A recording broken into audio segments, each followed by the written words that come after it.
এইবাৰৰ যি মানে 22-23 বাজেট তাত আমি স্পেচিয়েলি আমাৰ বিটিআৰৰ ৰাইজক যাতে এডুকেশ্যন সেক্টৰত বেছি লাভৱান হ'ব পাৰে, শিক্ষা যাতে নতুন ৰূপ ল'ব পাৰে, তাৰ কাৰণে আমি এইবাৰ প্ৰধান এটা ট্ৰেক হিচাপে লোৱা হৈছে।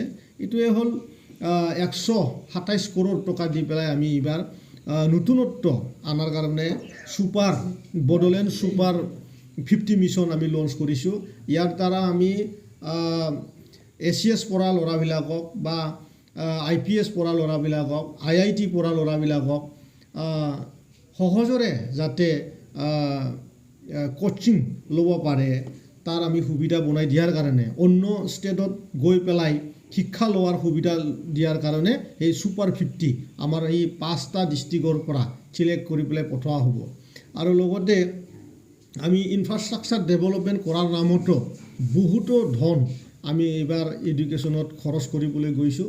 কাৰণ আমি জানো যে আমাৰ বিটিআৰ অঞ্চলৰ যিখিনি মানে স্কুল আছে, সেই স্কুলৰ যি মানে অৱস্থা, সেই অৱস্থা খুবেই বেয়া। গতিকে ইয়াৰে ডেভেলপমেণ্টৰ কাৰণে আমি বহুতো টকা এইবাৰ খৰচ কৰিবলৈ এই বাজেটত ধৰা হৈছে।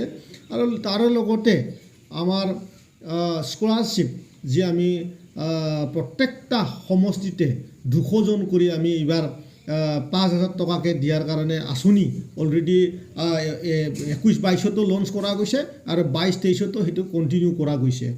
ঠিক তেনেধৰণে এডুকেশ্যন ছেক্টৰতে আমি বাহিৰা কাণ্ট্ৰিত মানে যাতে আমি ল'ৰাবিলাকক বা ছোৱালীবিলাকক যাতে আমি শিক্ষা দিব পাৰোঁ, তাৰেও মানে বড়োলেণ্ড মিছনৰ দ্বাৰাই, ছুপাৰ 50 মিছনৰ দ্বাৰাই এইটো আঁচনিও হাতত লোৱা হৈছে। আৰু ঠিক তেনেকুৱাই PWD যি মানে ডিপাৰ্টমেণ্ট, ৰাস্তা বনোৱা যি ডিপাৰ্টমেণ্ট, সেই ডিপাৰ্টমেণ্টতো আমি 1000 কিলোমিটাৰ ৰাস্তা এই বছৰত আমি কৰিবলৈ গৈ আছোঁ। আগৰ সময়ত 21-22ত আমি গুডউইল মিছনেৰে আমি এটা 700 কিলোমিটাৰ ৰাস্তা নিৰ্মাণ কৰিবলৈ আমি সক্ষম হৈছিলোঁ। এইবাৰৰ যি 22-23ৰ বাজেট, ইয়াত আমি 1000 কিলোমিটাৰ আমি এইবাৰ টাৰ্গেট লৈছোঁ। আৰু তাৰ কাৰণে অসম চৰকাৰ আৰু আমাৰ BTC চৰকাৰ মিলি পেলাই তাৰে যিখিনি মানে খৰচ, সেই খৰচখিনি নিৰ্ধাৰিত কৰা হৈছে। ঠিক তেনেকুৱাই বিভিন্ন ডিপাৰ্টমেণ্টবিলাকতো, যেনেকুৱা মেইনলি আমাৰ হেল্থ ডিপাৰ্টমেণ্টতো নতুনত্ব আনাৰ কাৰণে আমি প্ৰত্যেকটা ব্লকতে আমি এটা হেল্থ ATM এটা আমি ছাৰ্ভিচ দিবলৈ গৈ আছোঁ। এই হেল্থ ATMত মানুহে নিজৰ যি মানে বেমাৰ, সেই বেমাৰটো মানে দিয়াৰ লগে লগে যাতে মানে তেজৰ যোনটো মানে তেজত থকা যিখিনি বেমাৰে হওক বা মানে পাৰ্চেণ্টেজে হওক, সেই মানে ৰেচিঅ'বিলাক যাতে মানে ফটককৈ পায়, লগালগ যাতে পায়, তাৰ কাৰণে নতুন এটা পৰিৱেশ আমি হেল্থ ছেক্টৰত দিবলৈ গৈছোঁ। আৰু প্ৰত্যেকটা হস্পিটেলতে আমি চাব চেণ্টাৰবিলাকতে আমি এম্বুলেঞ্চৰ ব্যৱস্থা এইবাৰ মানে বাজেটৰ দ্বাৰা লোৱা হৈছে। ঠিক তেনেকুৱাই আমাৰ যি মানে বিকলাংগ, যিসকল মানে বহুত বিকলাংগৰ মানুহৰ আজিলৈকে মানে চাইকেল ব্যৱস্থা কৰা হোৱা নাছিল। গতিকে আমি এইবাৰ আমাৰ বিটিআৰ চৰকাৰে মানে 1000খন মানে আমাৰ চাইকেল, বিকলাংগবিলাকৰ যি চাইকেল, সেই চাইকেল দিয়াৰ কাৰণে আমি এইবাৰ ব্যৱস্থা লোৱা হৈছে। আৰু MCLA সকলৰ যি সমষ্টি আছে, এই সমষ্টিবিলাকৰ যি মানে একেবাৰে গৰীব, সেই গৰীববিলাকক যাতে বেপাৰ কৰি পেলাই যাতে টকা অৰ্জন কৰিব পাৰে, তাৰ ব্যৱস্থাৰ কাৰণে আমি প্ৰত্যেকটা সমষ্টিতে 200 জন কৰি যে মানে গৰীব ফেমিলিক আমি এটা ধনৰ ৰাশি দিবলৈ আমি গৈ আছোঁ। আৰু মাৰ্টিয়াৰ্ছবিলাকৰ যি আমাৰ বহুদিন ধৰি এটা অভিযোগ আছিলে যে মানে মাৰ্টিয়াৰ্ছ ফেমিলিসকলে মানে কোনো চৰকাৰী অনুদান পোৱা নাই। গতিকে এইবাৰৰ যি বাজেট, এই বাজেটত 5 লাখ টকা কৰি আমি মানে 500টা ফেমিলিক আমি 5 লাখ টকা কৰি আমি টকা ধন দিবলৈ গৈ আছোঁ। গতিকে এইবাৰ মই আশা কৰিছোঁ এইবাৰৰ যি বাজেট এইটো নতুন এটা মানে ধাৰা আমাৰ বিটিআৰ অঞ্চলত আনিব।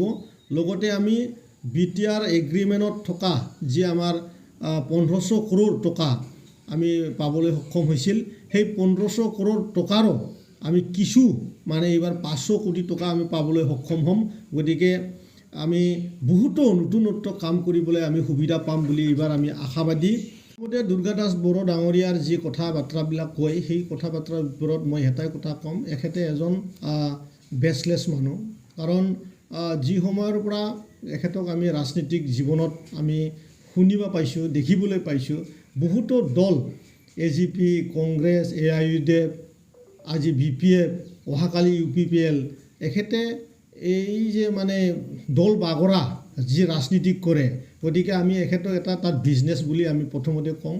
এখেতে কোনো জাতিৰ লগত, কোনো অসমৰ ৰাজ্যৰ লগত লিংক নথকা মানুহ, এটা নিজক জীয়াই ৰখাৰ কাৰণে এটা অকুপেশ্যন হিচাপে চিলেক্ট কৰি লৈছে ৰাজনীতিকটো। গতিকে ইয়াৰ ওপৰত বহুত ক'বলগীয়া নাই। তৎসত্ত্বেও যদি তেনেধৰণৰ কথা কৈছে, আমি ভাবোঁ BPF-এ নিজৰ যি মানে দায়ী, যি মানে 17 বছৰত কৰি আহিলে, সেই দায়ীটো ৰুলিং পাৰ্টিৰ লগত থাকি পেলাই লুকোৱাৰ এটা প্ৰচেষ্টা, NIA তদন্তৰ পৰা হাগ্ৰামা মহিলাৰী ডাঙৰীয়াই নিজকে বচোৱাৰ এটা প্ৰচেষ্টা, CBI-ৰ তদন্তত আৰ্মছৰ কেছ, মাৰ্ডাৰৰ কেছৰ পৰা নিজক বচোৱাৰ কাৰণে এটা চেষ্টা কৰি আছে। সেইটো কথা মই আগতো কৈছোঁ আৰু ৰিপিট কৰিছোঁ।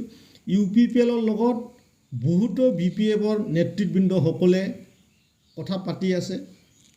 প্ৰমোদ বড়ো ডাঙৰীয়াৰ আশ্ৰয় বিচাৰি পেলাই বহুত জলদিয়ে বহুত BPF লিডাৰে UPPL জইন কৰিব, BJP জইন কৰিব। গতিকে এই সময়ত BPF-এ আজিৰ দিনত এক অস্তিত্ব নোহোৱা, এটা বৈঠা নোহোৱা নাৱৰ দৰে, এটা মেৰুদণ্ড নোহোৱা, হাৰ নোহোৱা এটা পাৰ্টি বুলি মই ক'ব খোজোঁ। আৰু মিছা কথা, কাৰণ BPF-ৰ আজি এনেকুৱা দিন অহা নাই যে মন্ত্ৰিত্ব পাবলগীয়া যোগ্যৰ মানে দিনটো আজিলৈকে অহা নাই। কাৰণ BPF-ৰ যোৱা 17 বছৰত যি ধৰণৰ দুৰ্নীতি আৰু যি যেনেকুৱা হত্যা, হিংসা, অস্ত্ৰৰ জড়িত এই অঞ্চলটো কৰি থৈ গৈছে, বহুতো কেছ আজিও চলি আছে। কেইদিনমানৰ কাৰণে হয়তো বন্ধ হৈ আছিলে। NIA-ৰ এটা তদন্ত চলি আছে। সেই NIA-ৰ তদন্তত BPF-ৰ বহুতো মুৰব্বী ইনক্লুডিং হাগ্ৰামা মহিলাৰী ডাঙৰীয়া দেৱ মানে আমি ক'ব পাৰোঁ বহুত জলদিয়ে জেলত যাবলৈ গৈ আছে। গতিকে মন্ত্ৰীসভাত অংশগ্ৰহণ কৰাৰ কথা চিন্তা কৰি নিজৰ মুছাৰী এজোৰা আৰু লগতে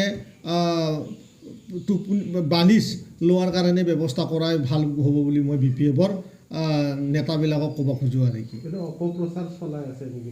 এইটো এটা BTR-ৰ ৰাজ্যক যাতে মানে ফ্ৰাষ্ট্ৰেশ্যন এটা হৈ মানে মানুহৰ মনৰ এটা মানে ৱেব আনাৰ কাৰণে এনে এটা অপপ্ৰচাৰ, তাৰ বাহিৰা একো নহয়।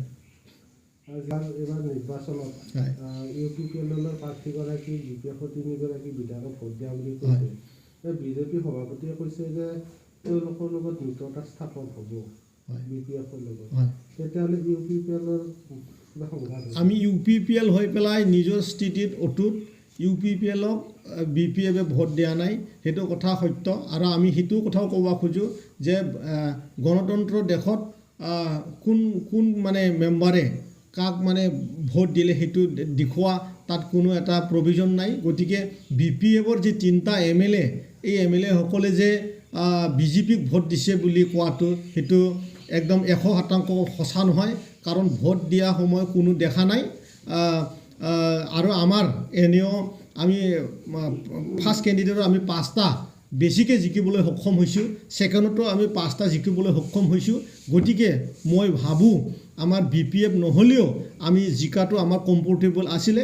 আৰু এইটোও হ'ব পাৰে যে কংগ্ৰেছ আৰু AIUDF-ৰ যি মানে মেম্বাৰসকল আছিলে, এখেতসকলে আমাক বিপুল ভোট দি জয়যুক্ত কৰিছে। তাত BPF-এ ভোট দিছে বুলি সাঙুৰাটো সেইটো মানে বিৰাট যুক্তিপূৰ্ণ নহয় বুলি মই ক'ব খোজোঁ। আৰু কি আমি সেইটো ভাবোঁ যে আমাৰ যি শীৰ্ষ নেতা আজি এনেকুৱা এটা পৰিৱেশ অহা নাই যে মানে বি পি এফ দলক মিত্ৰতা লৈ পেলাই অসমখন চলাব লাগিব বা বি টি আৰখন চলাব লাগিব কাৰণ ইউ পি পি এল এ জি পি আৰু বি জে পিৰ যি আমাৰ মিত্ৰতা সেই মিত্ৰতাটো খুব ষ্ট্ৰং চেষ্টাচাৰী আৰু মানে নীতি নোহোৱা এটা মানে আদৰ্শহীন দলক আৰু লগত লৈ পেলাই যে আগত যে মানে অসম মানে নিৰ্মাণ কৰাত যে মানে সিহঁতৰ মানে চাপ লাগে বুলি কোৱাটো মই মানে মই পক্ষত নহয় আৰু আমাৰ ইউ পি পি এল হৈ পেলাই আমি মানে খুব ষ্ট্ৰংকৈ আছোঁ আমি আমাৰ বি টি আৰ অঞ্চলটো নেতৃত্ব দিয়াৰ কাৰণে খুবেই সক্ষম গতিকে আমি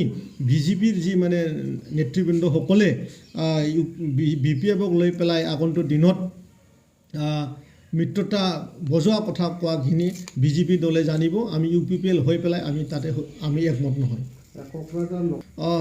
গণতন্ত্ৰ দেশৰ সকলোৱে মানে কেণ্ডিডেট দিবলৈ পাৰে এইটো প্ৰত্যেকটা দলৰে নিজৰ আদৰ্শ থাকে সেই হিচাপে সকলোৱে প্ৰক্ষেপ কৰিব পাৰে গতিকে আমি ভাবোঁ বি জে পি যদি চিন্তা চৰ্চা কৰিছে খুব ভালে কৰিছে আৰু আমিও কোকৰাঝাৰ সমষ্টিটো আমি আজিৰ দিনত ইউ পি পি এল হিচাপে খুব ষ্ট্ৰং গতিকে আমাৰ আহি থকা যি মানে আমাৰ লোকসভা সেই লোকসভাত ইউ পি পি এলৰ পৰা প্ৰাৰ্থী থাকিব সেইটো একেবাৰে নিশ্চিত আৰু কি ককলাবাৰী পৰিষদীয় সমষ্টিত উপ নিৰ্বাচন আহি আছে আপোনালোকে যৌথভাৱে খেলিব নে ইউ পি পি এল এইটো আমি এনেধৰণৰ ক'ব লাগিব যিহেতু বি জে পি আৰু ইউ পি পি এলৰ লগত একেলগে চৰকাৰ চলি আছে আৰু এই ছিটখন আমাৰ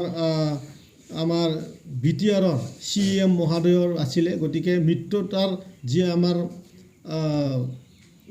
যি আমাৰ বেলেঞ্চ আছে সেই বেলেঞ্চটো ৰক্ষা কৰাৰ কাৰণে আমি ভাবোঁ বি জে পি দলে ইউ পি পি এল দলকে এৰি দিব আৰু আগতো এনেধৰণৰ কথা আমাৰ মুখ্যমন্ত্ৰী ডাঙৰীয়াই কৈ আহি আছে যে বি জে পি এটা নিষ্ঠাবান আৰু বন্ধুত্ব বজাই ৰখা এটা দল গতিকে আমি ভাবোঁ এইটো ছিটটো ইউ পি পি এলে খেলিব বি জে পিয়ে বিগ ব্ৰাদাৰ হিচাপে তাত ৰোল ল'ব আৰু গণসুৰক্ষা পাৰ্টি নিজাববীয়াকৈ ককলাবাৰী পৰিষদীয় সমষ্টিত কেণ্ডিডেট দিম বুলি মানে ওলাই আছে আমি ভাবোঁ আজিৰ দিনত আৰু গণ সুৰক্ষা দল আছে বুলি আমি আৰু নাভাবোঁ কাৰণ সেই দলটো আৰু অলৰেডি